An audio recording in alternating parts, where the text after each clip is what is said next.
جب حضرت طالوت اپنے لشکر کو لے کر چلے، اب ان میں سے تو بعض لوگوں نے طالوت کی بادشاہیت کو قبول ہی نہیں کیا،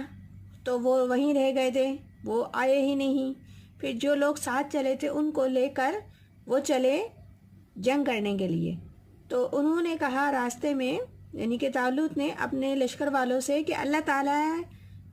تمہاری آزمائش کریں گے ایک نہر سے، یعنی دریا سے، دریا کو پار کر کے پھر حملہ کرنا ہے، وہ دریا اردن ہے جسے پار کر کے پھر حملہ کرنا ہے۔ تو جو اس میں سے پانی پیے گا، مطلب پیٹ بھر کر پانی پیے گا، وہ مجھ میں سے نہیں، یعنی کہ میرے لشکر میں سے وہ نہیں ہوگا، لہٰذا تم پیٹ بھر کے اس میں سے پانی مت پینا، اور جو اس میں سے پانی پیے گا وہ مجھ میں سے ہے، نہیں پیے گا وہ مجھ میں سے ہے، سوائے اس کے کہ اگر پیاس شدت کی ہے۔